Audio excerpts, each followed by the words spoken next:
Welcome to From Rock Bottom, the podcast where we explore real stories of struggle, survival, and strength. Each weekly episode features honest conversations with people who faced mental health battles, addiction, trauma, and life's darkest moments, and found a way to rise again. A quick content warning: some of the topics we discuss may be distressing or triggering. We talk openly about mental health, addiction, and other sensitive issues. Please listen with care, and if you need to, take a break or reach out for support. You're not alone, and this space is here to remind you of that. We're on. Got Tony Laslett here, good pal of mine. Ex-paratrooper, if I'm not mistaken. Yeah, well, I was para-trained, yeah. Military, 10 years, left there, then fell into PTSD, drugs, alcohol, the works. Yeah. Yeah? So, Tony, we'll start from the start, mate. Take me back to your childhood. Childhood, I'm a family of five. Well, I've got a brother and a sister. I'm the youngest. My dad was in the army. Mum and dad both from London, from Croydon. And my dad joined the army, so I did quite a lot of moving around when I was younger.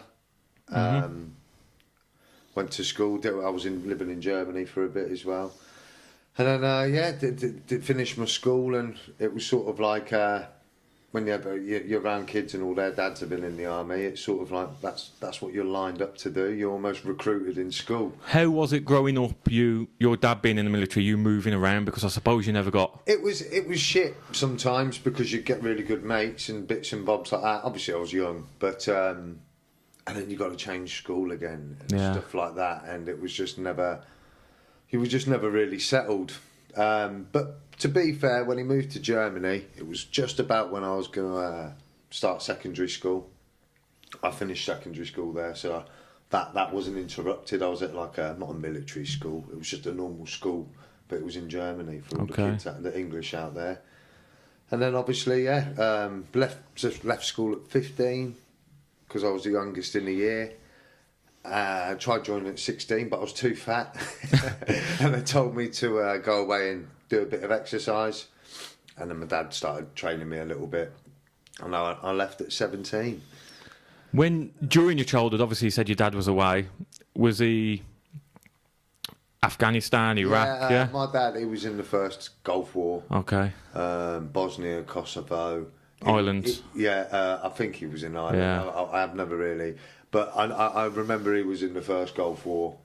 And whenever we did try and talk about anything, it was something that he was quite quiet about. Him going away and coming back, did you ever see any changes within himself? Yeah, God, it was a nightmare. I've got a really good relationship with my old man now, but yeah, it was a nightmare. Sometimes we come back, they're pissed off, and then they're gone for 6 months at a time. Do you know what I mean? A lot of it, you are relying on your mum or my older brother. You being that age, obviously he's away, you're excited for him to come back. Was you ever prepped for...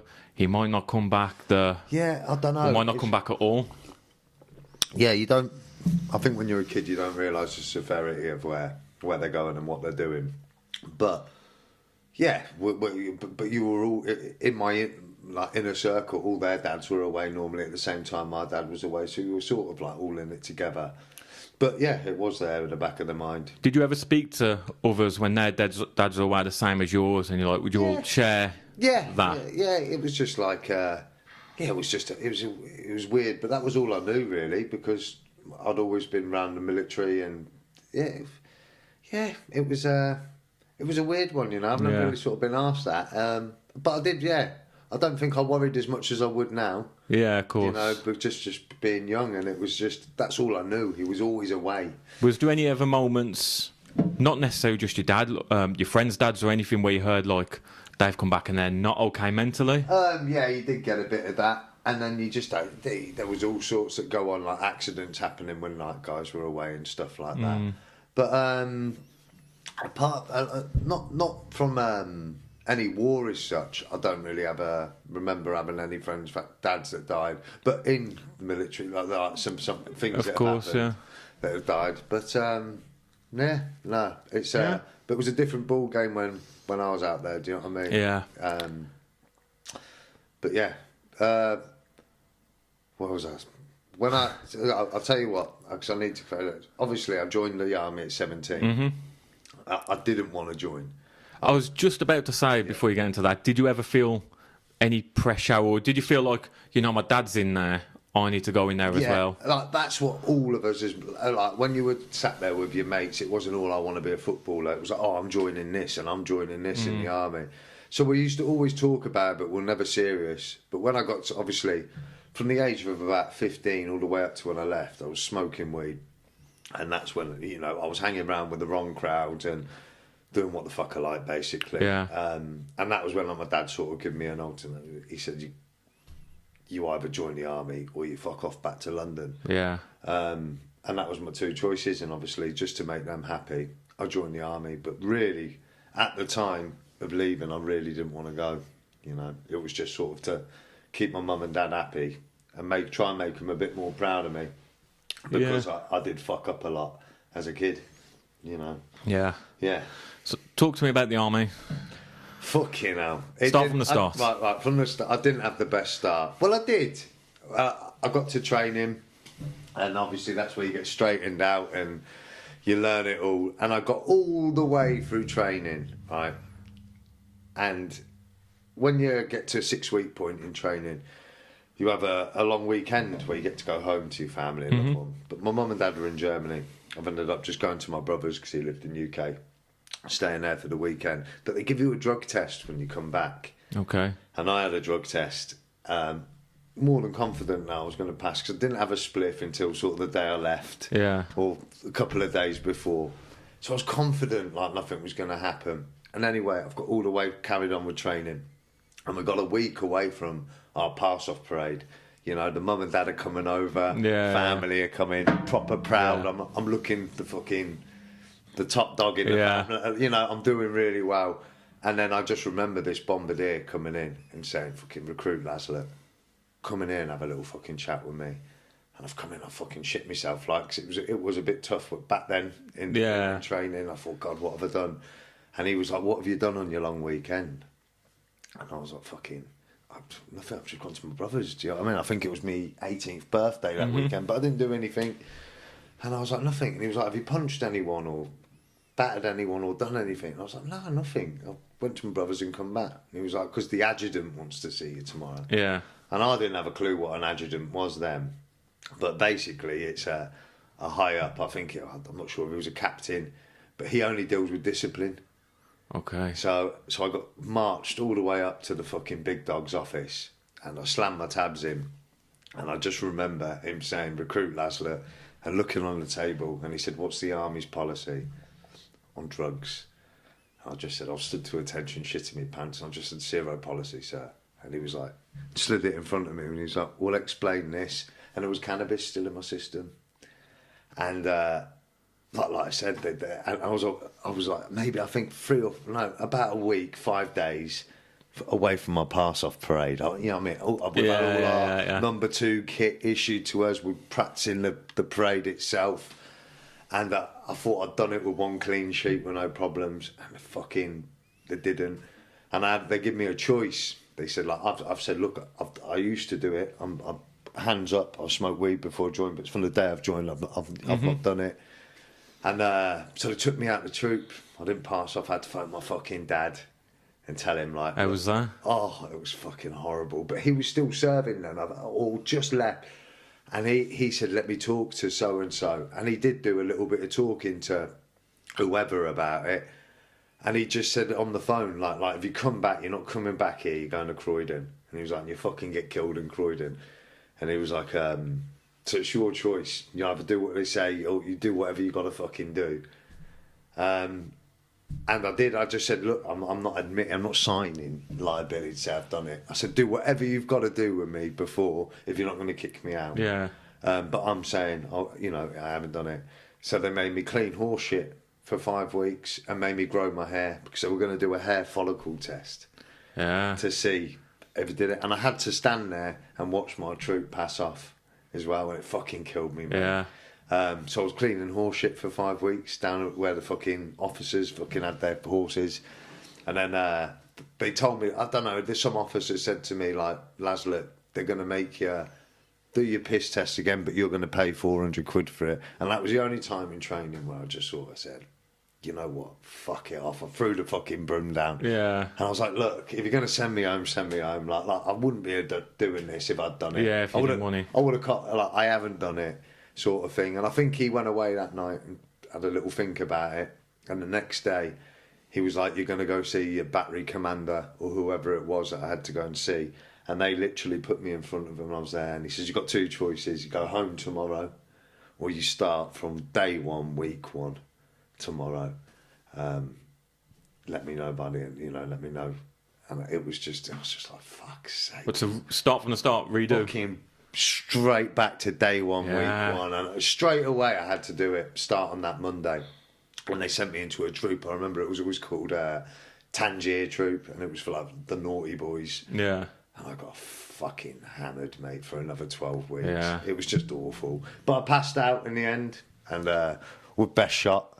Oh, fair play. So I got walked away with At something. what point, because you said, your dad gave you the option, Croydon and all the army, you need to straighten yourself out when you're 17.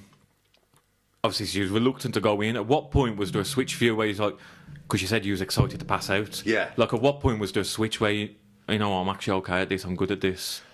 Not then, mate. I was really unfit when I joined. Really unfit. I remember my dad always saying to me, if you're fit in the army, you'll get away with anything. But I just wasn't. But by the time the second 12 weeks was done, I was catching them up. I was leading the pack a little bit more. But I still wasn't that interested, mate. I was like oblivious to what I was going into. Yeah. And what year was this? This was in about 2005. Yeah, about 2005. Sure had Iraq ongoing. Yeah. Iraq was just finishing, just coming to an end. Yeah. Was that ever in the back of your mind? No, I just didn't. I was real blasé. I think because my brother was in as well, it was just expected. Do you know what I mean? Yeah. I've been around it. I wasn't ever like I wouldn't go now. Do you know what I mean? Yeah. I know what I know and stuff. So, but yeah, I got to unit. I got sent to Germany straight away. Who was you based with? I joined the logistics as a driver. Yeah. And you can get sent and attached to anyone when you're with the logistics. And I got sent to a medical regiment in Germany. Mm-hmm. And like I said, I didn't have a fucking clue what I was going to be doing or what was ahead. Yeah. But I got there, and within a few months, I was deployed straight away to Iraq with them. And that was the first sort of look into it. Do you know what I mean? I was working in. I was just working by the hospital, and we were just out with the force protection. So anywhere that ambulance needed to go, we were out there doing force protection for it, and just working in and around the medics, driving the ambulances, picking up the fucking the casualties and stuff like that. But that was where I got really into my fitness. Obviously, you can't drink out there. Yeah. And the only thing you have got is the gym. And that was where I started thinking, right, 6 months now, I'm going to fucking smash it. So when you got told you was going to Iraq, how was that thought process for you? It was just a bit of a surprise. Everyone was going, maybe a little bit naive, just didn't have a clue. I was brainwashed by the army, like the training then. I was only young. Yeah. How old was you at this point, 18? I'd just turned 18 then, okay. yeah. And then come back from Iraq. Well, in Iraq, they one of the things I always wanted to do, and this is why I always believe in like manifestation and visualization and stuff, because in the army, you've got the physical training instructors, and I remember them taking you for PT every day. Yeah. And you just look at this I looked at him like he was a fucking god. Do you know what I mean? You were shit scared of him, because that's how you're punished in the army, physically, with exercise. So you were petrified of them because they could just ruin your life, man. Yeah. Do you know what I mean? And I always thought I want to be one of them, and that's what I want to do.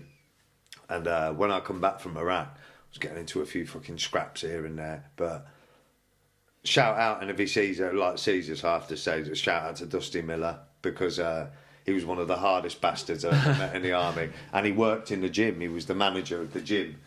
And I think he just sort of took me under his wing. Every day he used to give me fucking press-ups when we were on parades and stuff. Yeah. And single me out a little bit, just hammering me all the time. And he got me working in the gym and taught me how to be an instructor, put me on the course. and I passed. And that was the start of it all. Then that was when my career just went fucking boom. You got the taste for it. Got the taste for it, mate, and I weren't fucking, because I hate driving. I don't know why I become a driver. It seemed like the easiest thing at the time.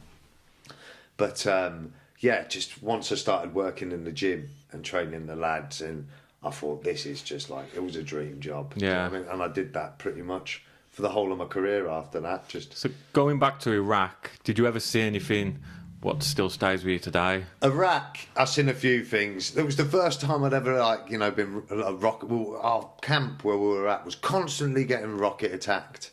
So what was that like? Oh, mate, it was a bit fucking weird, man. It was weird. Like, I remember the first couple of, they were at night time, and the fucking siren goes off, and like, rocket attack, and you just got to get into cover. And then, I can't remember what you had to do. You got into cover for a bit and you had to wait for all clear. Yeah. Once all clear come out, you all rounded up and fucking did a little walk round or whatnot, and then sacked it off and went back to bed or whatever. Yeah. But we had a few, like, I was playing football out there in the day. We had a sort of a quiet day. And I think we were playing the artillery. We had a little league going on. And it's fucking, we heard a few fucking going over the top, like, and it was like, what the fucking hell was that? And I think someone said, it's controlled explosion, because it started blowing up, like, and this fucking artillery bloke was like, nah, boys, it fucking isn't. And they were like, that was daytime rocket attacks. And, they were a bit scary, but you got sort of used to them. Yeah. Yeah. You were just sort of, they didn't have the best fucking... Best accuracy. training, Accuracy. They seemed to be going over us or not getting us. I think it was more just to keep us on our toes, like. Do you know what I mean? But yeah. But do you think it's scary now, looking back, like an 18-year-old is going through that? Yeah, there was, and there was a few times. I remember once we did get this rocket attack, and the rocket had fucking got close. Do you know what I mean? And it shook the fucking world, and I was half asleep when it was happening, and that was when I fucking thought, like, you feel, this is real. Do you know what I mean? It isn't just pissing about and that. Yeah, was there any moments where you thought, like, fuck me, I could get done here? Yeah, this is hairy. Well, obviously, when you're getting hammered with rocket attacks in the night and stuff, it does get a little bit scary. But like I say, you just sort of learn to deal with it. You've got people around you. But like I say, Afghan was a bit different than that. Yeah. Do you know what I mean? That was a lot different, to be fair. So, you become a driver after passing out, went to Iraq, served there, got into the fitness side of things. Yeah. Yeah? Carry on from there. So, fitness just absolutely fucking boomed off from there. Obviously, I was working gym, and not trying to blow smoke. I was a real good instructor. Really found my feet, and you've got to control. It's not like taking a lesson of fucking a circuit. You've got trained soldiers there that will take the piss, and you've got to have a meeting out the palm of your hand. You've got to be assertive. Was you just training strictly fitness? Everything. It was just you PTR. You worked in the gym. In a regiment, you've got the whole regiment, and every regiment has squadrons. Mm-hmm. And by law, they have to do at least 3 PT sessions a week. So you've got that scattered. You've got 4 squadrons to look after and control all their PT constantly. So you've got one coming in, one going out, or you're looking after people. So it's almost like a PE teacher, but a really nasty one in the army. Yeah. And it was just brilliant, man. What's the kind of lengths you go to beast them? Like, what's the bit where you're looking forward to personally? Oh, God. Like, to beast them. You can just do all sorts to them. And like I say, mate, you do get let off with a lot more in the army, because people can be a twat to you. But no matter what, Tuesday morning, mate, you've got them on PT, whether it be a run and you can make someone look bad. Do you know what I mean? Mm-hmm. And in the army, if you're unfit, you get so much shit, mate. You really do. But more probably circuit training. You can just. I used to make some circuits that just make your eyeballs bleed. Yeah. And running. I was a good runner, and tabbing, running with weight on, anything. Yeah. But it's an important job, especially depending on what unit you're at. You have to be the quickest there. You have to set the pace. And there's young uns that are on your arse, mate. Yeah. And wanting it. But obviously, there's ways around that where you can just make sure they work harder than you. Yeah. You know what I mean? But yeah, I did that for a bit, and I was at a med reg, and like I say, I was smashing the blokes, and I remember a couple of airborne lads. You know, you see them walk around with their wings, and you think, "Fucking hell, these are the boys." These, Yeah, do you know what I mean? movie stars. Mate, it really is, man. It's like Cub Scouts, mate. You know, when you got a fucking good badge, you fucking think, "Fucking hell." When you used to see them wings, they had that little bit fucking. They had a little bit about them, that little bit of swagger, and you think they've done the business. Them, like, do you know what I mean? They've got to be some fit lads. And I just remember one of my bosses saying I'd had a go at a lesson or something about being unfit, and he said, like, look, the medics, if you want to go to the next level, you know, and sort of take that sort of PT, you've got to go to Colchester and do it where the paras are. So I put in a post in, and I got it, and then off I went to Colchester. Yeah. Yeah. So then doing fitness for the Paris PT. Yeah, well, fucking hell. It was a different ball game where you were sort of God in this little unit. You were like a big fish in a little pond. Come in there, you were the guy around your little gym and stuff. Yeah. Come here, and, you know, if you ain't got a pair of them on your arm, doesn't matter whether you're a fucking PT and got a blue jacket or not. No one really fucking look at you fucking. Yeah. Or even if I told one of the airborne lads, even if it was my PT lesson and I was taking them, they'd sort of always just say, like, fuck off, mate, like, I've got them, you can't talk to me unless you've done that. Yeah, like, you hadn't earned it. But luckily enough, I got there, I had a little bit of leave before, and I met one of the PTIs and some of the guys. I knew a few lads from training and that there, and they got me straight on a pre-para, and that's it's a 3-week beat up, basically. You do 3 sessions a day for 3 weeks, and it's just to whittle out the fucking men from the boys. Yeah. And then if you can come out at the end of that in one piece, you get sent to P Company, which is Pegasus Company. Yeah. Where you obviously do the full thing to, you know. So you went from beasting people to getting beasted yourself to earn your stripes. It was just the fucking worst, mate. I can't express, like, it was some of the worst times of my life, mate. Like, they really do take you to your limits, mate. And it's like the pre-para was harder than P Company itself. Yeah. And unfortunately, the first time I tried P Company, there's like a red card system. You can only come off 2 things. So like, and when you do the 3-week pre-para, and then you go to P Company, and when you get to P Company, you got to do pass a screening to get on there as well. They then have a 2-week beat up with you. Yeah. So they fucking try and whittle the fucking men from the ball, and they don't want you to pass, mate. They course, fucking hate us because they're parachute regiment. I'm a little fucking stinking driver. They don't fucking want me to have that on my arms. Yeah. Do you know what I mean? And so they're not nice to us whatsoever. And yeah, I got all the way to test week.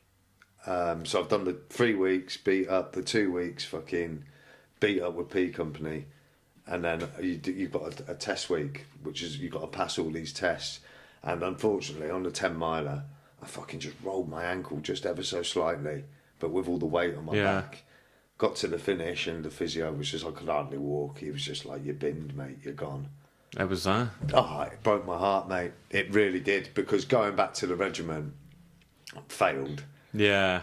There ain't like no. Even though you hadn't, but but there ain't no like come on, mate, you'll get the next one. Yeah. Like, you fucking useless cunt. Do you know what I mean? What you fucking fell for, you're weak. Yeah. And it's just like, fuck. Do you know what I mean? So I just had to go away, repair my foot, and I got straight back on it. But you know, the next time I knew what was coming. Yeah. I knew how I needed. You have to try and peak at the right time and stuff like that. And I just fucking smashed it with flying colours the second time. The first time going through, like you says, the going into it, it's like the hardest beasting you've ever had. Like, your body will only get you so far. Like, what is pushing you further than the next it's man? It's the mind, mate. It's the mind over matter. I swear to God, mate.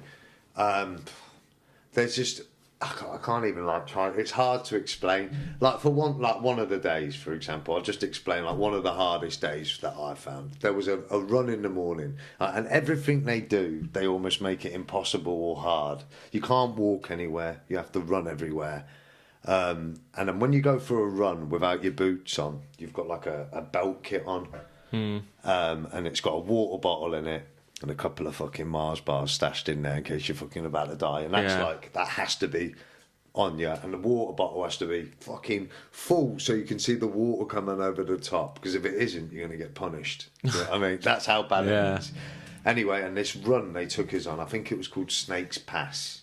It's like an 11-mile run or whatever distance it was. And it was at the speed of a fucking 1,000 gazelles, mate. Yeah. I'm talking, there's no fucking... It's ridiculous. And the whole time on this run, it's like, if you don't fucking... Not at this point, you're fucking binned because you're a shit cunt. Yeah. Do you know what I mean? So, like... Anyway, we got through it alive. And I got back, I thought, fucking yes. Do you know what I mean? That was a good one. And then we've come back from that.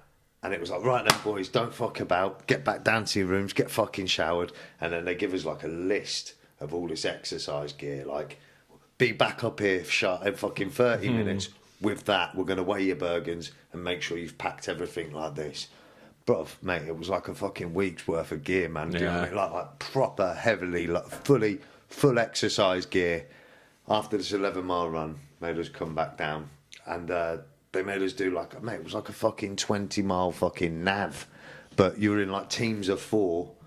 And then they said, like, you have to get these little stamps so they know you ain't cheating. Yeah, each checkpoint. And then the last checkpoint, mate, it took hours and hours, mate. In the dark, in the middle of nowhere, trying to get it. But you want to get there. I think there was like a shut-off time as well for us to get there. Yeah. But then we got there, and it was in the middle of fucking nowhere, this final location. And they just hadn't, mate. And we hadn't eaten. We hadn't fucking hardly drank. We had our water bottle that was like, so you got to fucking... Yeah. And I remember getting there thinking, surely there's going to be a little fucking brew up or something. Yeah.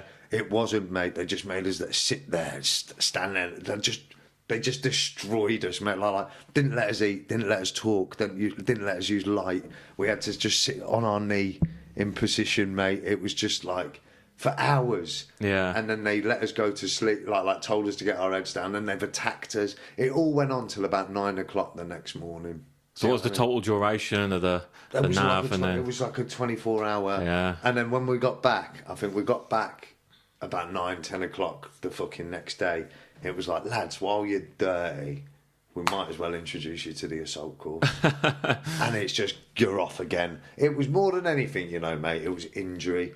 Like, if you could get through it without injury, it was you're lucky. Yeah. But like, even the lads that were at the front at the beginning, they sometimes they were fucking at the back by the backs. They were fucked, mate. Peaked too early. Yeah, and if you knew you were fit and sort of chilled in the middle with the pack, so you didn't get noticed, they're on you. Yeah. They call you the grey man. They call it sitting on the fence. Yeah. And if they think you're sitting on the fence, mate, do you know what I mean? It's just everything is 100% all the time, mate. What was the pass? Like, how many are failing compared to passing? Going through? Like, how hard is it? We got filmed by the BBC on mine, so it's on YouTube somewhere called Parachute Regimental Stories or something like that. And I think they said on that there was 143 candidates that passed, that went for it. Yeah. And I think it was like 53 that passed. Yeah. So it was and it's a stand-up fail at the end. So you don't know you've passed until the very end. And you're a number. You get stripped of your name. I was number 10. I always remember, and you just all stood there on a parade with your shitty crap hat on, and you just don't know whether they can fail you on attitude. So you can pass all the fucking tests. Yeah. And they can just say, "I don't like you, mate. Fail." Do you know what I mean? And yeah. So, but it doesn't. I don't know if that happens. But if you had a bad attitude, that's of course. But I just remember hearing number 10. I'll come to attention, sir, and he just said pass, and then you just stand at ease. But if you failed, you got to go come to attention, sir. They say fail. You got to fall out of the parade, march around the back, and then face away from everyone else. Yeah. Yeah, mate. It's like they're brutal about it. It's not better luck next time you've done well. Yeah. It's like, you're a shit cunt. Fuck off. It's brutal, bruv.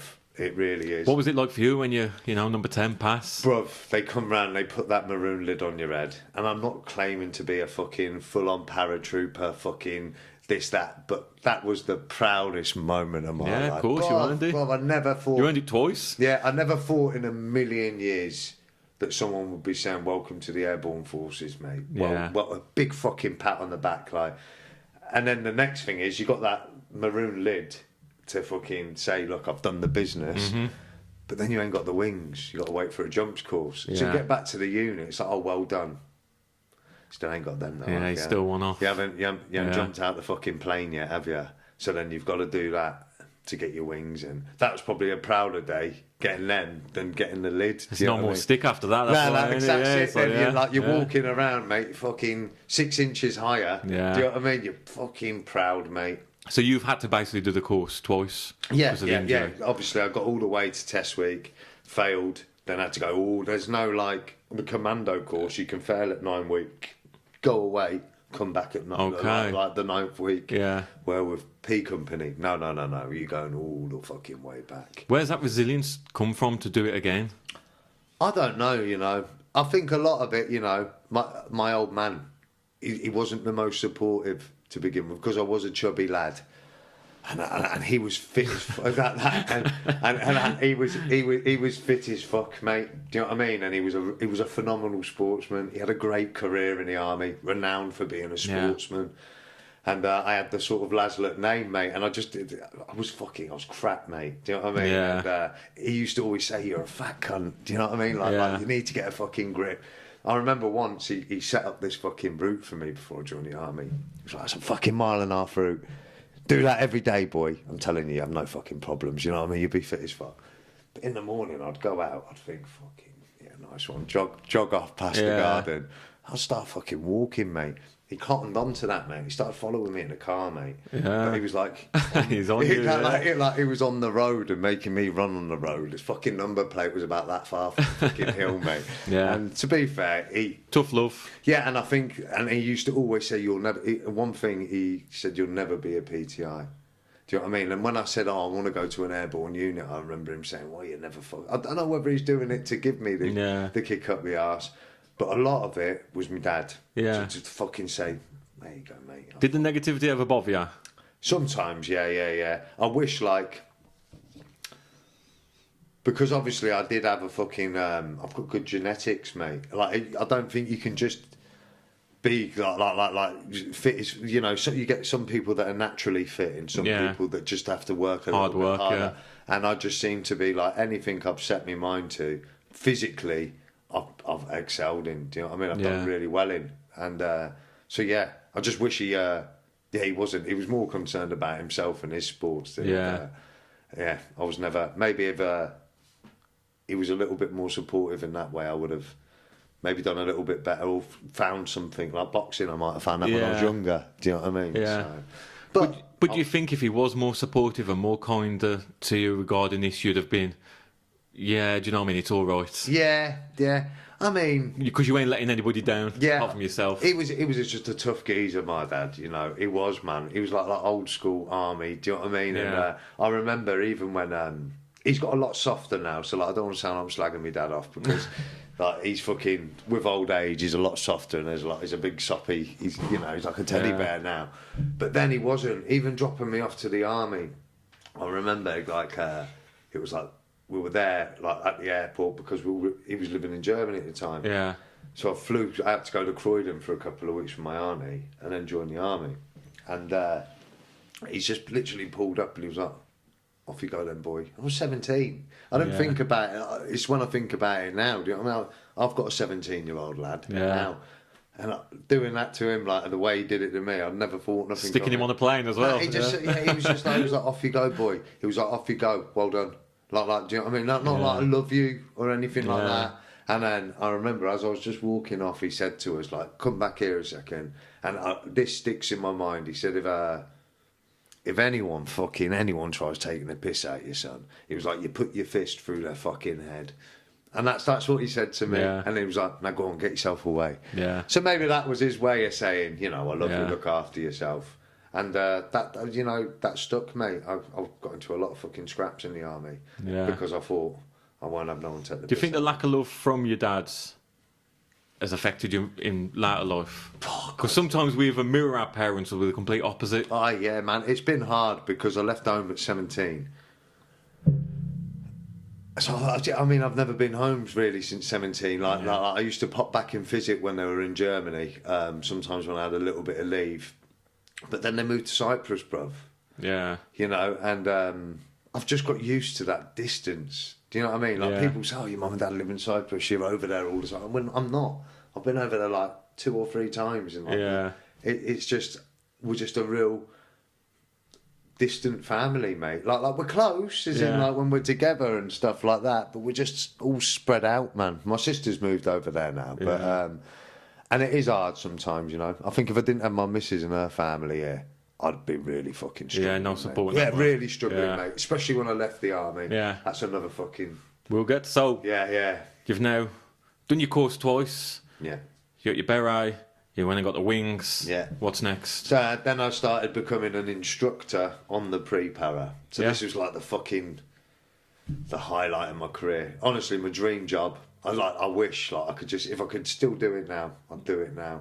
It was just, you took these lads away for 3 weeks and we had like our own section of blokes that we had to get ready, and you were just fucking God, mate. Yeah. Do you know? Yeah, mate. Yeah, like it's the first time you'd walk out in the morning and they'd be all there, like you're ready to weigh their Bergen's, going to take them on a fucking 10 or 20 mile or whatever it will be, and you come out and you weigh their Bergen's every time, check their gear, make sure they've fucking done everything nice, and I used to walk out in the morning, mate, and they just all stood there to attention. Do you know what I mean? Like, fucking, because they want what you've got, man. Like, I was stood there as well, looking at him thinking, I want that berry, I want them wings. Yeah. And they just it was such a good job, mate. Like, to be fair, I weren't that nasty to them. It was more the other instructors that were a bit more nastier. Yeah. But I was just nasty with fitness. I was a good runner. Yeah, the beast. Yeah.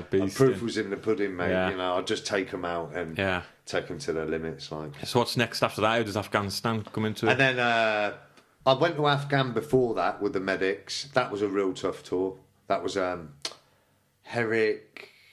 I think it was Herrick 10. Herrick 10, if I remember right. But it was an awful tour. I wasn't expecting.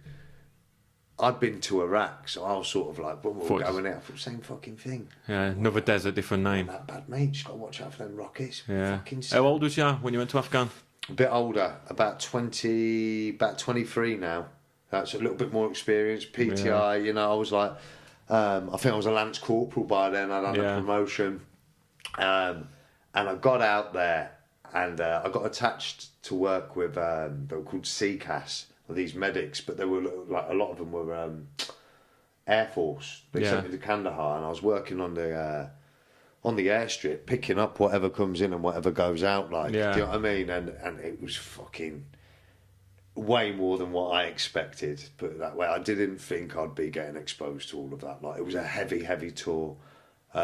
Took on a lot of British dead, a lot of the whole of ISAF. And you're responsible for moving on? Well, responsible was like obviously you had them when they were first coming in, like immediate response. Yeah. Maybe they've been cared for, and then you're getting them from their hospital back onto the aircraft to get into their country. But there was everything, mate. Dogs, locals, like anyone that was caught up in it. Who were dealing with anything that come in that airstrip, mate. Do you know what I mean? Yeah. And it was fucking tough, mate. There was some tough moments there. Like I'm saying, I weren't fucking getting shot at and in a fucking trench or more. I was sort of like seeing the trauma side of things. And, the results of war. It was fucking horrendous, mate. Yeah. It really was. It fucked me up a little bit coming back, and that was where, like, you know, I was drinking heavily when I come back from there. And anyone that sees this that knows from the army, like, coming back from that tour, how I didn't get kicked out of the army after, like, I was reckless, mate. I'd get pissed up and fucking want to fucking scrap everyone. I was walking onto parades, pissed up and stuff like that. It sort of fucked me off for 8 weeks. This is before the Parazus. This was just before the Paras, and then I come back from like that bad sort of patch, and that was where they sort of said, well, we could go to. I was looking at getting a post in. They were like Colchester would be, and it was the best move of my life. That was, But and then I went to Afghan with them again, but that was a bit of a different job. That was like I had to go away and do a thing called a civilian armoured vehicle course. So we were literally driving around like civilian vehicles, but fucking armed up to the fucking max, like bulletproof fucking. I think I had a Land Cruiser. All fucking bulletproof. I think it would take everything up to an RPG, like, do you know what I mean? And we were just driving this colonel around Kandahar. Not Kandahar, Kabul. just driving him around, and he was in like little meetings with the police or fucking different Afghan Villages, army. Yeah. And we were like living in the middle of this fucking town, bruv. It was like, that was weird. And that was a couple of times we did get fucking opened up on a couple of times. Yeah, we had an IED go off really fucking close to us as well. Didn't see so much fucking death and guts on that one. Yeah. But while I was there, one of my friends got killed as well. She was a medic. She got blown. I think she got shot and killed. There's a lot of them. A couple of mates who got fucking blown up and life-changing injuries, mate. Yeah. It was brutal out there, mate. It was horrendous, man. So like, hats off to any of the fucking. You know, I've got mates that are in the para reg and that. Like fucking, if I felt like that from seeing little bits of the trauma and stuff that I've seen, and people dying like that, I can't even imagine. Yeah. What some of these boys are going through, because it was horrendous out there, man. So we'll go back to your first tour. When you're on the runways, transporting, picking bits and bobs up. What stands out from you from that tour, being so bad? Like, what's the standout point where... Fuck me, man. I remember... Like, what bothered you so bad? The Herrick one, where it was bad. Yeah, and where you had to come out and you wasn't right. Like, what was that? There was it got to a point in the... like, mate, you were just seeing catastrophic injuries all the time, or death, you know? Yeah. And then that was... And I was working nights, so you'd see what's coming in on this board. And like, mate, everything, it was like a gunshot injury was like a minor. Yeah. Do you know, I've seen fucking... We've picked people up with like missing fucking jaws. From the IEDs, and obviously the IEDs just... quadruple amputations, and you know. And was there any point when you was over there you was like, I don't want to be here? Yeah, there was one time, and I don't even where a young lad had been thrown out of a vehicle in an explosion, and I shot, fucking where when we were carrying the stretcher, I sort of like I was like at the back of the stretcher, and when we came in and the medics and whatever the doctors or whoever they were going to fucking town on this young lad, I was sort of stuck between the machinery and all the people, so it was just like sort of... You're forced to watch. I was just there, and like, and he died, man, and you know, and it was a fucking awful time. I mean, I think they kept him breathing. That was about it, but he was gone. And I remember saying to one of the doctors or something after, like, "Is he okay now? Is he going to be all right?" And he was like, "Corporal Aslett, there's about as much fucking life in that chair, mate. Is in him." And we had to put him on, then get him onto an aircraft, and he's just going back to his family, man. He was like fucking 19, man. Do you know what I mean? Yeah, it's sad. So I think at that point, that was when I spoke to my dad on the phone and just said, "Dad, hey, this ain't fucking like Iraq. This is fucking..." Yeah. Do you know what my dad said? He said, "When you go into a butcher's, son, you don't get phased out, do you? You don't get fucking..." Yeah. I said, "Well, no, Dad." And he was like, "We're just meat." And he was like, "That may be like just deal with it like that. Just think of it, just meat, don't get involved." And it helped. Yeah. It fucking helped, mate, yeah. Because the first couple, mate, I nearly fainted, bro. Yeah, of course, yeah. I'd never fucking smelt blood.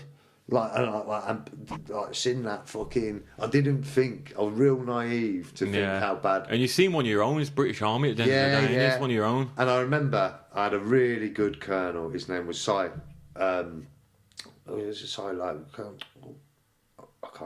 Simon Orr, sorry. And he used to speak to us on fucking Facebook every now. This is a colonel, second lieutenant colonel, it's a commanding officer. Yeah. He dropped me a little message because I wasn't with my regiment. I'd been sent away to go work in Kandahar. And he was like, "How are you getting on?" And this was about 8 weeks before the end of the tour. And I said, "To be honest, I'm fucking struggling. I'm on my own. I've got no mates here. I'm dealing with this every night." And he got someone to cover me. Like he sent someone else out, and I went back to Camp Bastion for about 8 weeks. But do you know what? Even then, man, it wasn't open because that's where the main hospital is. Yeah. And it's just fucking... There's some stories about when I was even there, mate, that were just horrendous. One of like the last things that happened. I mean, fucking... We were... this was just before the end. This is the last fucking thing I'll say about. But we were just towards the end, and we were eating breakfast in the morning. We've heard a fucking boom, an explosion go off in the background. But you're always hearing explosions and shit go off, mate. Yeah. So you just wait for the tannoy to tell you what's going on. But someone was just like, controlled explosion, don't worry, thought nothing of it. And we've gone back to where we were fucking working. And everyone sat outside having a fag. And you could just hear this fucking car, like beeping from a car. And this fucking like Humvee, an American Humvee, was like driving towards us, mate, like proper erratically. So we're like, you've always got your weapons wherever you are. Like, we're thinking, fucking hell, we've got to make ready here, like, do you know what I mean? And it's got right towards us because we were next to the hospital. And it's just pulled out, mate. And it was just this American was like, help, help, help. And I don't know what had happened, mate. I think they were like doing like the perimeter of fucking the patrol round. Yeah. And they've fucking gone over a bomb. And mate, there was mate, when we opened the back of this Humvee, man, there was just this fucking American soldier there, man. His fucking legs all fucking, there was like blood spraying through the fucking trousers, mate. Do you know what I mean? It was real bad. Yeah. And he was like fucking gripping you and asking you if he's got. It was just horrendous, mate. Yeah, you know what I mean? yeah. Like, that was the worst experience of my fucking army career. Yeah. It was, yeah. It was tough, man. Yeah. How did you struggle with your anxieties and obviously the depression with it over there? I didn't even realise there was anything fucking wrong with me. So it was afterwards? It was only it was just because no one really. There's no like. When you go to Cyprus after and you have like a 2-day decompression, and then it's they just sort of like the psyche nurse will come out and say, if anyone wants a little chat with me, I'll be over here. But no one's going to sort of do it. Do you know what I mean? You don't really get to talk about it much, mate. You just sort of get back and crack on. Why does nobody talk? I don't know. I think they do a little bit more now, but this was sort of like, it's just, you're not going to be seen talking to the fucking psyche now. I think it's more of an ego thing, isn't it? Yeah.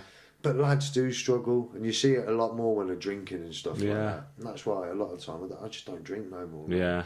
It just brings out the fucking... Like I say, I've dealt with it now. I don't think about it too much. Yeah. Do you think you didn't talk to the psyche nurse just because of a label or come with you? I just didn't think there was nothing wrong with me, mate. Yeah. I thought I dealt with it all right. It weren't until I got back where like I was just having these turns and just like dead emotional all the fucking time. I was having like a couple of quite bad dreams and stuff like that. I used to fucking have like a dream of recovering someone that was me. Do you know what I mean? It was like dead vivid, and like I've had a few things like that, but just sort of cracked on and got on with it. Did you think at that time like I've got PTSD or just No, I didn't. No, not at all. Not at all. I haven't ever really been anywhere to say like you've got PTSD. Do you know what I mean? But it's fucking from what you know now with what comes with it. Of course, I could definitely say. I was having some problems. Yeah. How come you turned to booze at that point? It goes hand in hand with being a soldier, mate. You know, you do everything and everyone's drinking. You know, obviously there's no drugs. Yeah. So it's just booze, booze, booze. It's part of the culture. Yeah. And I think a lot of people just mask things with it, don't they? Do you think you changed after your first tour of Afghan? Yeah. When I come back, you're a little bit more aware and like it was a fucking war, mate. You know, when we were out there, it was a war. It wasn't what I thought it was, and it showed that it is serious, and you've got to take the training serious. Yeah. It was bad. How did you find it coming back? Obviously, you've been in war where you've been alert, on your toes, and you're seeing death all the time. Then you come back to Civvy Street. How's that adjustment? It's good. It's all right, mate. It's like I say, because when you're out, you're always out with your fucking army friends anyway. Yeah. So it's not like you're really. Do you know what I mean? Yeah. It's like I say, it's more when the drink's involved, things start getting brought up, or you start getting like emotionally angry. Yeah. Do you know what I mean? Once you've had a little beer. But like I say, fitness was the biggest thing with me. Like as long as I was busy doing something and kept fit, everything seems to fucking go well. Yeah. Yeah. Did you ever hear stories of anyone else struggling with PTSD? And you thought like at the time, like I'm not that guy, so I'm not bad. Do you know what I mean? Yeah, like loads, mate. There's loads of people, and there's people like that I've met through the army and since leaving, mate, that have died or like had like serious drink problems. I mean, fuck me, mate. There's some people I know, like girls, like a young girl I used to know, and she was like a lovely girl, had everything fucking going for her and left, and she died like I think it was last year or the year before. She was fucking heroin addict and stuff like that. So there's definitely people that are struggling. Yeah, do you know what I mean, definitely, especially with these medics. People think like like medics is just like, it's just a fucking mate. What they People only tend to focus on the front line, lads. Yeah, You know what I mean? like, And the infantry. you know, and it really is like everyone's got a job to do out there, mate. Yeah. Them medics, you know, hats off to them. They're fucking some of the things them people have done. Yeah. First response is just unbelievable, mate. Yeah, really, really fucking it's a remarkable job. So you've done your first tour. You've gone to Cyprus for 2 days. Psych nurse comes. If anyone wants to talk, come over here. Yeah. Is there anything else after that? If anyone wants to talk, come over here. But meanwhile, we've got a fucking beach sports and everything for you to do, and booze over here. Yeah, and you only got 2 days. And a little drink. Yeah. Because they get us over there and put us on like a little secluded beach. Because obviously, once you've had a beer and you've not drank for 6 months, you might have had all sorts go on for the last 6 months.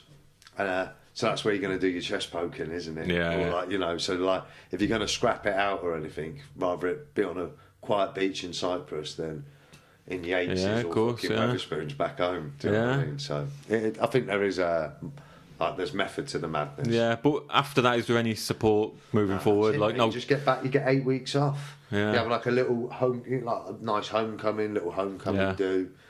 You know, a few nice things, and then that's it, mate. You're fucked off for 8 weeks. Come back and crack on. How's about the lads with rank, like your sergeants, your captains? Any of them throw your arms around the boys? And go, you know, if you're struggling, come chat to me. Is there anything like that? Yeah, some of them do. It's like, especially when you like, because once you've been out there with people, you get close with like to them. Do you know what I mean? Once you've witnessed some of the things with, like fucking like those times where we'd come in at the end of the day and everyone was doing different jobs in the day, and I remember seeing like a young lad, Brycey his name was, and just said like we said, what's wrong with you? And he was just, fuck me, mate. Like he told us about his day and it was just fucking horrendous, mate. Yeah. He was working in and around the morgue and they're just like dealing with bodies and picking body parts up all day, and it was like an 18-year-old lad, so you've got to give him a little fucking, what can you say, just crack on, mate, you know what I mean? Yeah, but the lads looked out for each other. Yeah, everyone did look out for each other. Yeah, definitely. Yeah. So you did your second tour.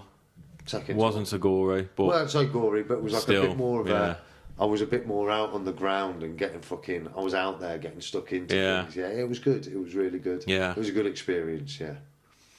When you was out there, obviously because the Taliban, Al Qaeda, it's not traditional army. They ain't got a uniform on. You can't tell who's who. Was there ever hatred just towards the general population?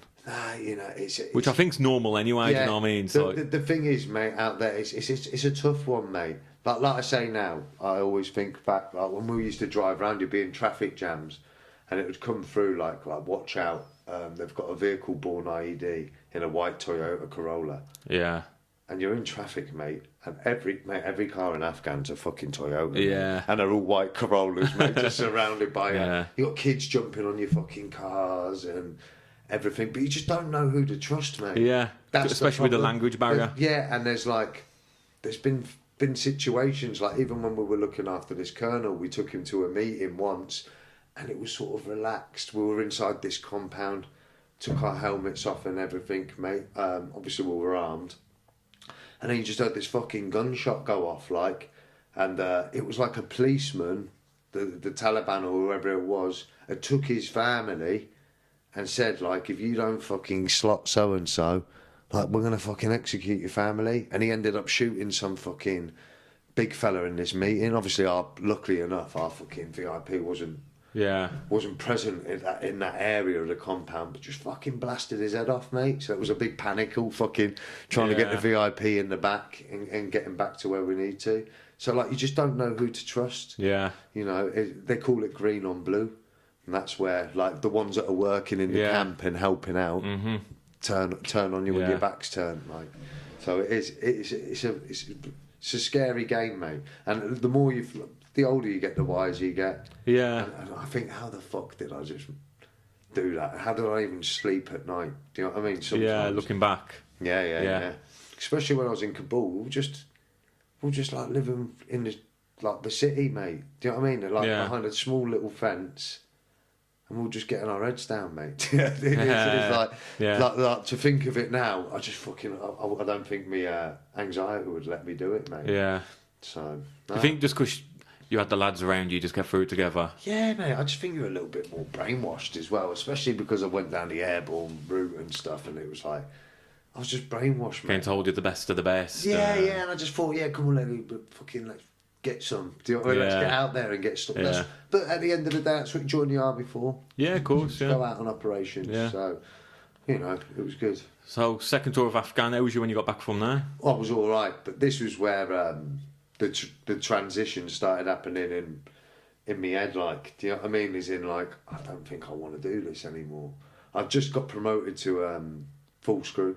Yeah. So I was flying career. What's that? Full corporal. Okay. That's 2 stripes. So I was just like, and I just got a posting to go to Purbright to train recruits. So like I would have been like an automatic after that posting. I would have gone straight up to sergeant. Yeah. And I would have just come back to the airborne unit and gone up that way. So I would have had a really good career, mate. But I fucked it up, mate. Do you know what I mean? I come back and just started rebelling a little bit, mate. I started hitting the festivals. Yeah. And stuff like that. Do you think that's just 17-year-old you coming back out because you've been restricted? I got a lot of friends that were like not serving. Yeah. So I'd go and meet them on a Friday, and this sounds fucking daft, mate. How old are you at this point? I was like 26 now. Okay. And I'd meet them, and just seeing the lads come in with their fucking high vises on and just done a day on site and that. Yeah. Sit down, get a beer. It just looked simple, mate. Yeah. Do you know what I mean? And then like me, even after that fucking nice little beer with them, I'm going back, I'm signing into a camp. I'm getting back to a block, and it's saying on the fucking block, block jobs tonight, fucking inspection at 7 in the morning. I'm thinking, fucking, what the fuck's all this? Yeah. I'd stopped believing in it. Do you know what I mean? Yeah. And I thought, I can't be doing with someone fucking telling me, like, my room's clean. Do you know what I mean? And stuff like Yeah. I think I got what I wanted out of it then. Yeah. And like I say, I was looking at all my mates just living in the civilian life, like sniffing fucking gear on the weekend and having a little toot and not worrying about it. And like at festivals, they're just everything. I was talking to them about freedom, how much they're earning, and like I was thinking, fuck yeah, because you're told in the military, like there's nothing out there. You go out there, you got fucking nothing. Yeah. So you think it's the fucking doom and gloom when you get out. You're not going to earn any money, and it just wasn't that case. Do you know what I mean? Yeah. But yeah. So then I started rebelling a little bit, and I remember coming back from a festival in Essex, and I'd been on fucking. I'd had a good festival, mate. I don't think there was apart from smack and crack, mate. I think I think I went through the lot there. I had a real good time. And I remember waking up on the Monday morning, and we had to go back on parade. And I worked in the gym, so I didn't have to really go and parade with all the soldiers. Yeah. I could just bypass everything and go to the gym and say I was doing something in the gym. Yeah. Or I was planning a route for so-and-so. But this particular morning, my mate says, fucking, there's a CDT. They're doing a drug test for everyone. And I've just come back from this festival, mate. So I'm like, fuck, there's no way of getting around this. Do you know what I mean? Well, I didn't. I thought, I can just bypass, go to the gym. Yeah. I'm going to tell the gaffer that I was at the festival, because the gaffer was all right, mate. Do you know what I mean? And said, look, he used to say, if the lads in the gym were doing anything, like, let us know. I could send you away of a drug test sort of. Okay, thing, yeah. Do you know what I mean? And, I didn't. I just thought, you know what? If I fail a drug test here, I can just go crack on and do what I fucking want. That's the easiest way out, isn't it? Like, it's zero thingy. So the old drug thing come back to haunt me again, mate. Do you know what I mean? And I thought, I'm going to go on that parade. I'm going to fucking do it. I probably weren't thinking straight, mate, coming back from this festival. Because if you're obviously found guilty of the drug offence, is that dishonourable discharge? Dishonourable discharge. Did you not think of that at the time, like the consequences of that? Mate, I was at a festival and thought, fuck it, I'm sending it. Do you know what I mean? I'm doing it properly. But obviously, I'm a little bit scrabbled this morning, and I thought, you know what? And I'm stood there on this parade, and I thought they're calling them in one by one to do this piss test, and it's proper strict, man. They're almost watching you piss into the beaker, mate. Do you know what I mean? And there's no getting out of it. You've got to get a fucking stamp after before you can leave camp. So you've got to say that you've had to. There's no getting away with it. And I stood there and I thought, you know what, I can't. Because if I do the piss test, I've got to wait 4 weeks for them results to come back. Yeah. So I'm just going to be worried for 4 weeks. I thought, I'm going to bypass this. I'm going to walk straight up to the regimental sergeant major's office, and I'm just going to fucking come clean and tell him. And that's what I met. I just fell out of the parade. And you can ask anyone that was in the army with me about this day. And so I've just fell out of this parade. Was that just because you wanted out the army? I just had enough, mate. And I'm one of them people that are like, once I've had enough of something, or I'm done. Yeah. Do you know what I mean? There's no sort of like, I don't know if it's spontaneous thinking or whatever. Like, I'm done. Like, I can't stop thinking about. Like, I thought I already started planning my life outside the army, and I remember marching. It was the longest march of my life up this long corridor to his office. And I've got there, I remember turning around, slammed my tabs in. I was like, "Sir, can we have a word?" And he thought it was about PT. I was like one of his fucking favourites, mate. Do you know what I mean? So he was like, "Cool, lads, look, come in here. What we going to do for PT tomorrow and stuff like that?" And I was like, "It's not about PT, sir." And he was like, "Oh, shut the door and sit down." And I just told him, mate. And do you know what, man? He was like, "Who have you told?" And I was like, "No one. I've just come to fucking tell you, like." And he was like, "Right, let's have a little think about this."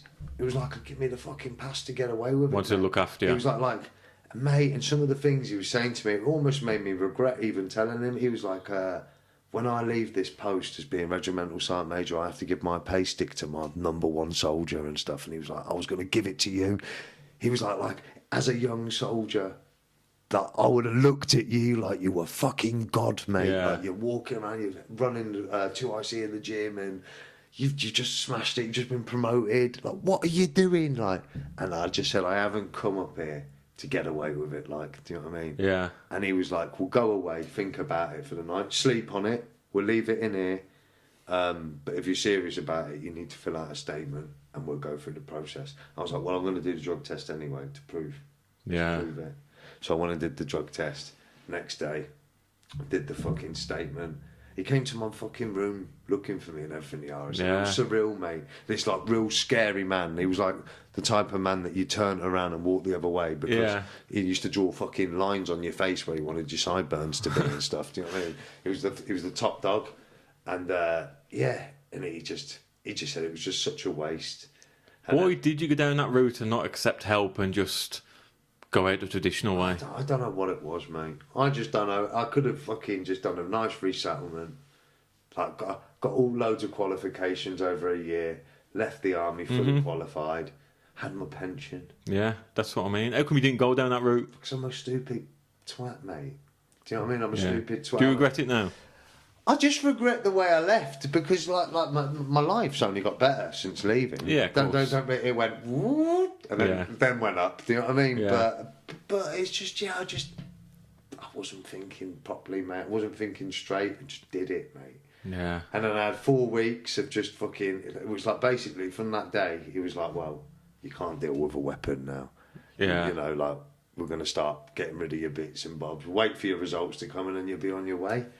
And the results come in 4 weeks later. They fucked me off. Like they were like, I think someone said, "I can't believe he's still alive with what come back on the result." Do you know what I mean? Like fair play to him. He's fucking. And then, mate, I walked out that camp gate with nowhere to live, my bags of stuff, and my car. Went out, and luckily enough, Did you regret it at that point or no? a little bit, mate. Yeah. It was a little bit. Do you know what? But at the same time, a little bit exciting as well because I've been in since I was 17. Yeah. I was like, fucking, I can do what I fucking Yeah, 10 years later now. I do what I want now. But like, my mum and dad lived in Cyprus. My dad fought the fucking sunshine out my arse, mate. My son, he used to big me up. "Oh, he's fucking airborne. He's a fucking PTI. He's doing this. He's taking the pre-paras." Like, he thought I was the fucking best thing since sliced bread. And I told him I got kicked out for steroids. And he probably doesn't know the real story. So yeah, sorry about How did he take that? He just said, "You stupid fucking cunt. Why have you done that? What a fucking waste." You're scared to tell him? Nah, but by then, by then, like, I was my man's man. And I was angry, do you know what I mean? Yeah. And I was sort of like, look, I'll do what the fuck I want. You're over there. Let me deal with it. I'll deal with it. And I did, do you know what I mean? Yeah. I tried getting into telesales for the first week. So what was the consequences for you getting kicked out of the army, like personally, like just dishonourable discharge? Dishonourable. You lose your pension, don't you? Yeah, you lose your pension. It's just you're gone. You're gone. Yeah. It's like your numbers just erase. Do you know what I mean? How much would that pension been? It would have been a half pension because I would have probably stayed into a 12-year point. Yeah. I'm not really sure, mate. It probably would have been fucking half decent. It would have been nice and comfortable now. Yeah. Would have helped out, mate. Do you know what I mean? Yeah, hear that. But yeah, just, hey, it is what it is. Do you know what I mean? Yeah, it's done. Yeah. Everything happens for a reason, doesn't it? Yeah.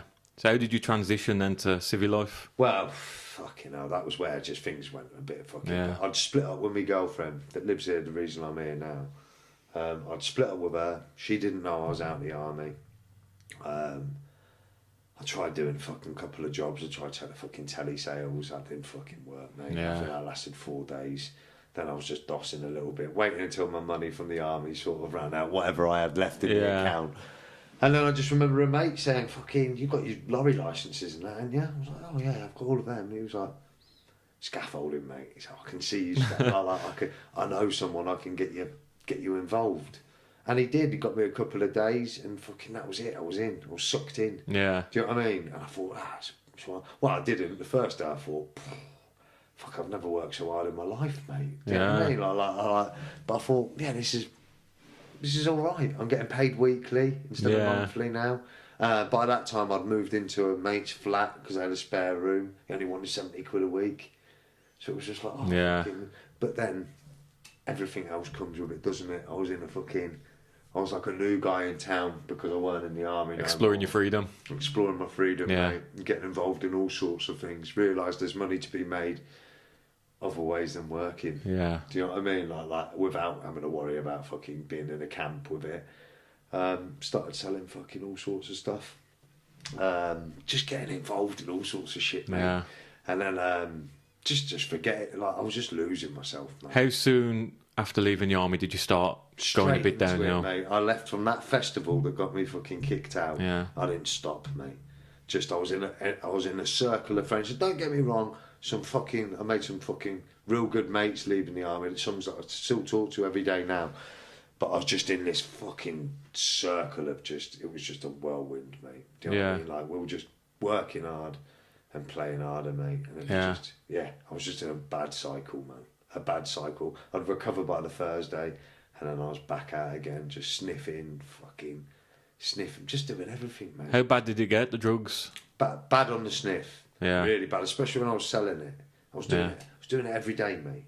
Doing it at work, and obviously scaffolding. Obviously, you know, people know about scaffolders, mate. Yeah. Fuck me, everyone does it, bro. Especially down London, around that way as well. The gaffer was having it. Yeah. I was selling it. He was giving me more out of fucking the stuff I was selling than me fucking wages at the end of the week, mate. Do you know what I mean? We'd be fucking going down the M25 and just chuck a packet. Have you noticed the drug differences, like the culture is different London compared to here? Yeah, it is, yeah. Because I never touched drugs until I went to London. I lived in London for a little while. Mate, I was on Class A's. It just seems like they fucking... And they've all got, like, good jobs and that as well. Yeah. I mean, you just think, how the fuck do you do it all the time? Like it's just it was a mission, do you know what I mean? And, yeah, it was just bad. And I just remember one day, I mean, I went down from, like, a fucking full screws wage to 60 £60 a day to start off. Yeah. And it still hadn't clicked then, mate, like how bad fucking things were going. And I just remember like thinking about the missus on a rainy day, like loads of gear getting chucked at me. I could hardly see because the rain was in my eyes. And I thought, you know what, you were an airborne force, like an ambassador of blokes a few months back, and now you're a shitty little scaffolder on 50 quid, sniffing and selling gear, no girlfriend, she's probably shagging someone else. It just all hit me in a wanna, man, and I'm thinking, I had that real bad regret. Yeah. And straight, and mate, I fucking swear on my life this happened. Straight after that, I pulled my phone out, I had a missed call off the ex. And I swear, mate, that was like a sign from the big man, mate, to say give her a call. Just a missed call from her, just as I'm thinking. Yeah. And I give her a call, give her the spiel, tell her I'm out of the army now, fucking my scaff. And we got back with each other, we started talking again, and then that was when I was like, I've got to get away from this fucking... The best way sometimes that lifestyle is to get away from it. Yourself, cut everything. How long was that lifestyle going on for? About a year after leaving, Struggle with any PTSD during that point? Or was it just buried behind the drugs? I was really bad. Just everything, mate. I was just real selfish. Like, I was losing, like, I've got an older boy. I was losing sort of contact with him. I was just like angry. I was just real selfish, mate. Yeah. Real selfish, yeah. And reckless.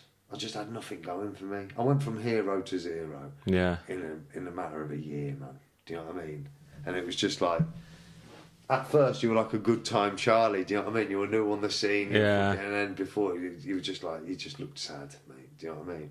And the best fucking thing I could have done was just move down here with my missus. Yeah. Lucky enough, our Mrs. Mum said, come down here, get yourself on your feet, move in, and then get yourselves a place. And everything's just gone fucking... Well, there was a couple of bad points. Yeah. At one point where I had to move back to Liverpool, we had a bit of a falling out. And that was a real dark time in my life. Yeah. That was obviously... We just had she just had a kid with Dad Arthur. Yeah. And she had a bit of... We were both being sort of bad. We weren't getting along. I fucked off to Liverpool to live with my sister. And that was a really, really low time in my life. Yeah. That was the one time. Yeah, because I had nothing, mate. You know, I'd left everything that I'd built here. Yeah. And starting all over then again. I was like back to being in Essex. I was living at my sister's. She was at her boyfriend's every day. I was just on my own. It was just like at the point where Arthur was starting to walk.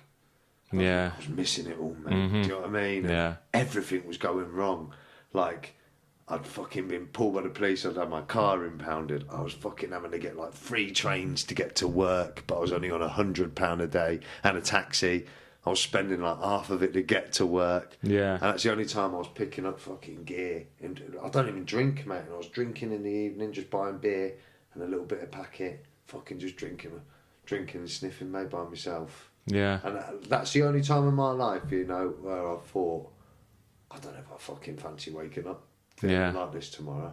Not like I'm going to go fucking, but I thought, I can see why. Yeah. If I don't wake up, I'll be alright with it. It wouldn't be too bad having to fucking deal with all this. The guilt of fucking letting my son down. Yeah. I'm kicked out of the army. I'm a fucking, you know, and it was shit, mate. And luckily enough, I fucking come to my senses, mate.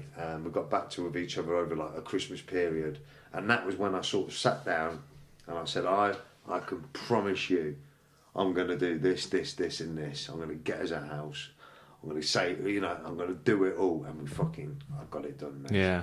Got it done. Started the boxing, mate. And the boxing just it's just saved me. For the last 6 years, that's all I've done. Mm-hmm. You know what I mean? Yeah. Like, met you through it. I know, yeah. We wouldn't be here now if it weren't for the exactly. boxing, mate. So. Yeah.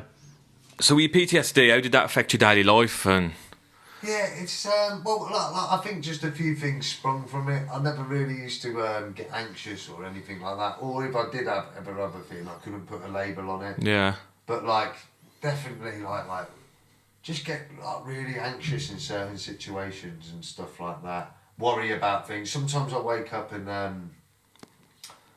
I feel like I'm in trouble or something like that, and I haven't even done anything. Yeah. You know what I mean? Or I worry about I'm going to fuck up in the day, or what am I going to fuck up today? Yeah. I'd probably say like the biggest thing, I've got a lot more anxious about things. I worry about things a lot more Yeah. than I used to, yeah. When you was on everything, was there any moments where you thought, like, I ain't never getting out of this is me now? Yeah, I just thought, I don't know. I didn't know what to think. I remember, it was just a bad time. Do you know when you see someone now and they're on it? It gives me the worst fucking feeling, mate. You know when you see someone they're clammy and you know they're... You pity them? Almost, yeah. Because it does get to a point, man, where you're just going through the motions and doing it, man. Do you know what I mean? Yeah. And it fucks people up. There's still people now that I used to do it with then, and they do it. I've just seen it ruin so many fucking lives. Yeah. Folks, mate. It really has, whether it's fucking ketamine or cocaine or fucking weed. It does fuck things up, mate. Do you know what I mean? Yeah. Do you see how people can get stuck in it and not get out of it? Definitely, mate. Definitely. Yeah. It's a cycle, isn't it? Yeah. Do you know what I mean? And an escape. Do you know what I mean? Mm-hmm. You look forward to it and then you're chasing it all night and then you've got to deal with a fucking sore nose, you know, for a week after you're snappy and fucking angry. the biggest thing, like, it started at the raves for me. Like, I used to love the raving scene. Do you know what I mean? Yeah. But then the rave sort of slowed down. You were more in the kitchen, just fucking talking about shit, mate. Do you know what I mean? Hiding behind the curtain. Yeah. So then you moved into boxing, unlicensed boxing. Yeah. What started there? How did you get into that? Oh, it happened on obviously I'm a scaffolder now, and I was on a building site in Cannock, and there was a couple of brickies that were all having a bit of banter with the brickies and that, and someone said about one of them, it was like, oh, he's a Staffordshire middleweight champion or something like that, and I was like, of what? And he was like, oh, boxing. And I was like, how the fuck are you Staffordshire middleweight champion? And he was like, oh, I do the fucking unlicensed boxing. And just started explaining it a little bit, and I just thought, and it was just at the point I used to be really big on my weights, like massively. Yeah. I used to do a bit of competing and stuff, and really liked the weights. And I just wanted a transition, a little change. I don't know if you know, with like a bit of ADHD, you pick things up, and if you like it, you're all in. Yeah. And then suddenly you get a bit bored, and you need to get another one to sort of fill that dopamine up again. And I just thought, I got his details of where he does it and stuff like that, and he was like, you should go down to this gym, whatnot. And it was Craig's gym. Went down there, and obviously I thought I was going to be really good, mate. Yeah. You know what I mean? Because I was fit, and I've always kept that fitness up. Yeah. I'd hit the bag for an hour and think, fucking... Yeah. Oh, you wait till I get in there with someone. And it was the complete opposite. Yeah. I was a bag of bones, mate. I got my arse absolutely handed to me. Humbling experience. A very humbling experience, Yeah. mate. Yeah, it was. But it just... I got something from boxing mate, I just feel free when I'm doing it. Yeah. And I know that sounds a bit cliche, and people say like, but it is just one sport that there's just no cheating in it, is there? There's so much to cover, and so much to do, and then like you've got to overcome so many things like about yourself. You realise a lot about yourself. Yeah, you find out a lot. Boxing, Yeah. don't you think, like, you know, that feeling, I don't give a fuck what anyone says when you're there waiting to fight someone, or when they announce you're fighting someone. Yeah. You get that fucking horrible feeling in the chest, don't you? Like, when it's on now. Yeah. Do you know what I mean? Yeah. But I just love it, and I've just met some of the best people I've ever met through boxing, Tell people who are listening, who have never stepped foot in a boxing gym, because I always say fitness, whether it's weights, boxing, that is one way to distract your mind. Yeah, it is. Tell people what it's like going into that boxing gym for the first time. It's scary, man. This was in Brown Hills, and there was 2 boxing gyms. And the first time I went, I was driving down, I sat in the car park, and I thought, I'll just fuck it off and go like, next week, I'll do it next week. Yeah. But then I thought, nah, come on, if you don't do it, you'll never do it. And I walked into Walsall Wood Boxing Club, which is an amateur club for kids. So I thought, bit young here, isn't they? And some bloke was like, where? And I said, oh, and he was like, no, you're upstairs. And that's when I walked up, and there was loads of unlicensed fighters in there. Yeah.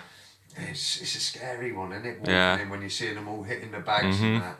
And you just don't realise how shit you are until you start. Do you know what I mean? How was you treated in there, though? At first, do you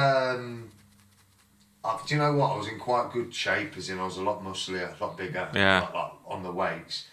And I think a few people just looked at me and like, you know, when sometimes you get the stereotype, don't you, if you're fucking in good shape and that, like, it's going to be a dickhead. And I was giving it the big licks on the back, mate. Do you know what I mean? So I think a couple of them were looking at me thinking, wait and see, we're getting there and that. So like, do you want to spar? And it was my first session. I was like, oh yeah, I brought my gum shield up.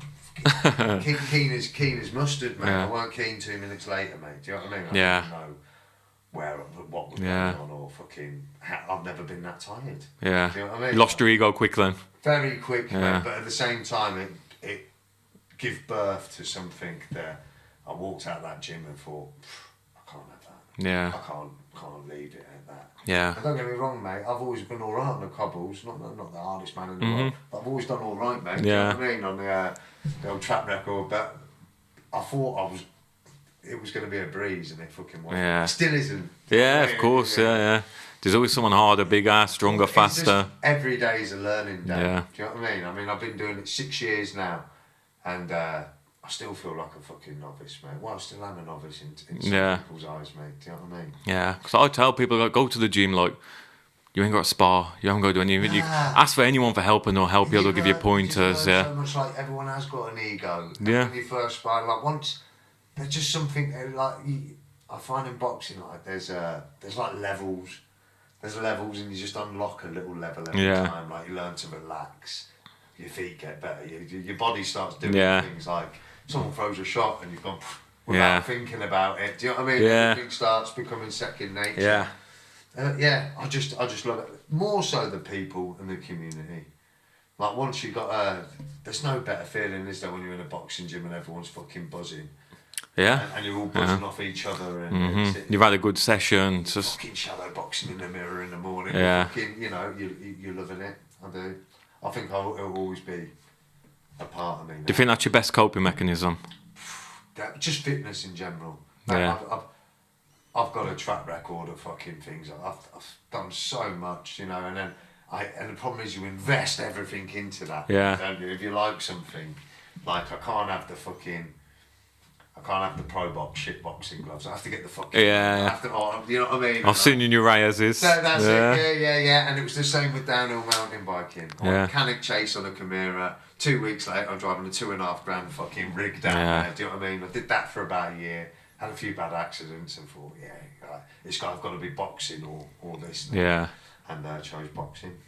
But you are super fit. Like yesterday, I saw Marco, pro boxer, and every time I talk about you, I say to people, I was like, Tony, fittest guy I've ever laid eyes upon. I remember the first time I met you, you did 10 rounds on the bag, and then you got in the ring, sparred my guy, knocked him around the ring and got out and just carried on. I was like, who is this guy? Like, how's he built like this? When I'm sparring, I don't even warm up, but there's a little stretch. And that's it. I ain't warming up. Like, I need my energy, but it's just, you're just built different. I don't know if it's the resilience. I think a lot of that goes back to the old fucking P company, mate. You know what I mean? I've been stripped down and one tip I could give anyone who wants to take up boxing: whatever you lack in skill, come back with fitness like that. Skill, don't get me wrong, skill will get you so far. And, only so far. And will get you so many places. But, if you come up against someone that's fit, like, skill can only last, unless you're very skillful and very fit, well then, you're in the pro game. But fitness, survival of the fittest, mate, it really is. That's what's got me through it. So. Yeah, but even anyone listening, if they're just doing a try boxing, there's no obligation to spar, there's nothing. You can just go there, hit the bag, and just talk to people, get around, and you meet people from all different areas of life, don't you, mate? You do. The real nice ones and the real, nasty ones. But everyone's there to do the same thing. Yeah. And do you know what I mean? It's like common goal. It is, yeah. It is good.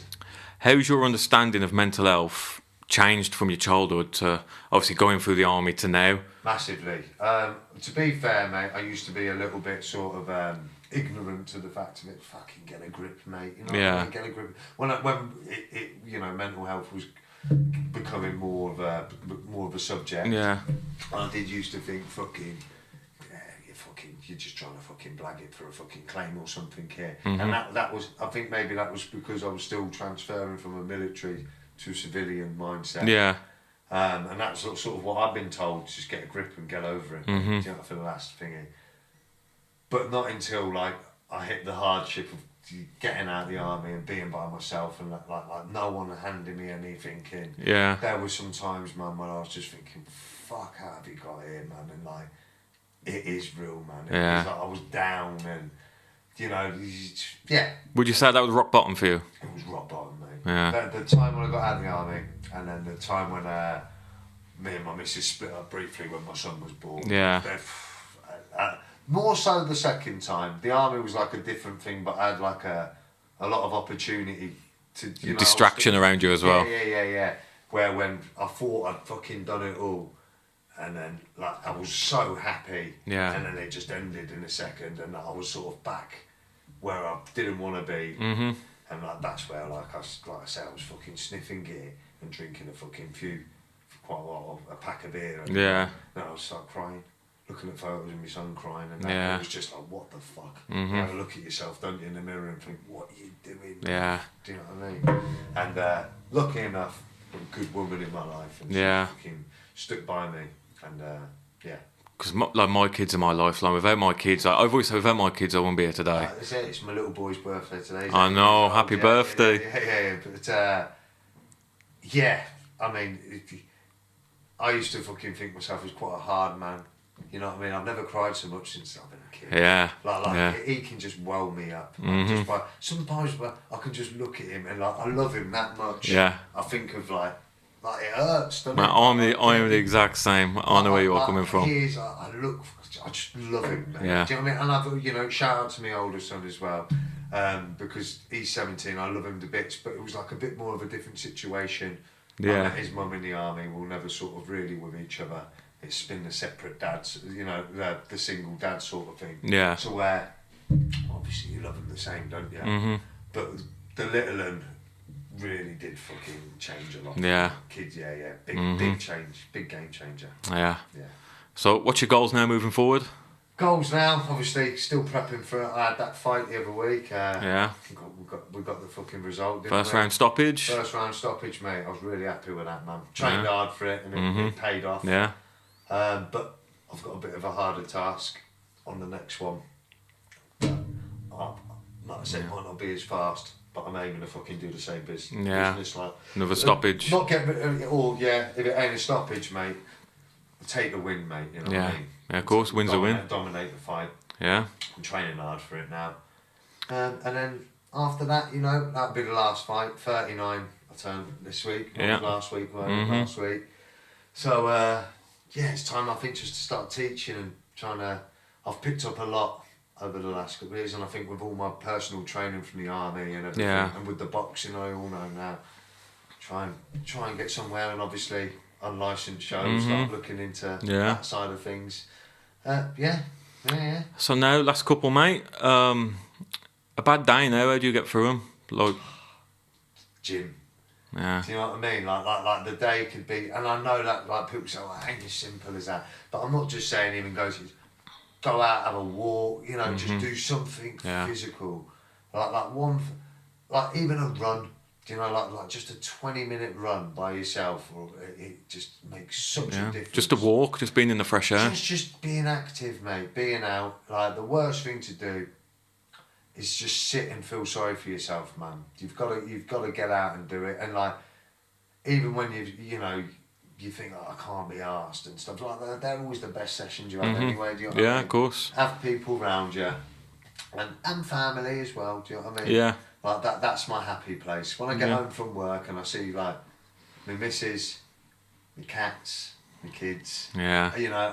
We've bought a house and everything now. We're really everything's good. The simple things. Yeah, the simple things. simple mate. things. I think that you've hit the nail on the head. There. Yeah. The older you get, it's the simple things you appreciate. Quiet life. Kids in bed, safe. Bit of telly. A bit of telly, nice bit of food. Yeah. Do you know what I mean? Like me and you, we love going to the boxing shows and supporting the local lads, Yeah. don't we?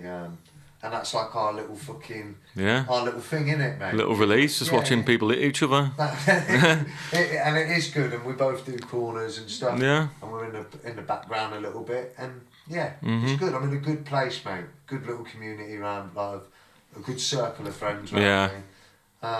Yeah. And like I said, I never thought in a million years I'd be fucking talking about myself to talk to someone else. Do you know what I mean? It's a first. This is. Yeah. So if Shut up, Emma. no, it's good. It's good. You're interesting. So if you could give one message to any veterans struggling, any younger people struggling, what would it be? First of all, if you're struggling, talk to someone. Talk to someone. Or if if that ain't working, like do something out of the ordinary. Like just walk into a gym, see what happens. Do you know what I mean? And like even just walking in and through them doors, you're overcoming fucking the anxiety. Yeah. The minute you fucking talk to them, you set up that, and then it's good. And routine. Have a routine. Routine's key. If I've got a routine and I find it some days and like I don't know, something might happen, I have a bad back or something, and I've got to have a couple of days off the gym. miserable. Yeah. And I can't help it. I don't know if that's just me or it's just men in general. Yeah. You've got to be...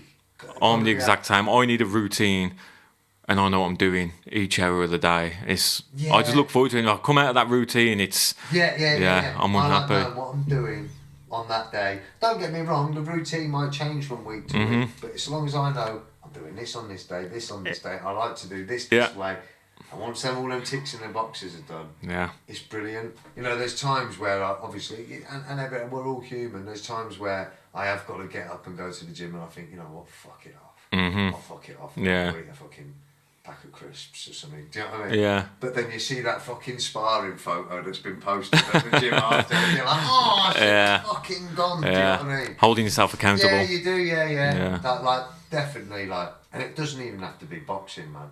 If it's fucking darts, it's darts. If it's a snooker club, like, just be around people. Just be around people, yeah. I think that's it. I think the worst place with mental health is being on your own. Do you know what I mean? Yeah.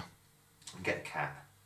Yeah. Cats help as well. Right, mate. Thank you very much for coming on. I appreciate you. Nice one, mate. Cheers for that, mate. Thank you for listening to From Rock Bottom. If this episode spoke to you, please subscribe, like and share. It really helps us keep doing this work and bringing these stories to light. You can also follow us on social media for updates, behind the scenes content and ways to get involved in the conversation. Most importantly, if you're struggling right now, please don't suffer in silence. Reach out, talk to someone, seek support. You are not alone, and you are absolutely worth life. Take care, keep fighting, and we'll see you in the next episode.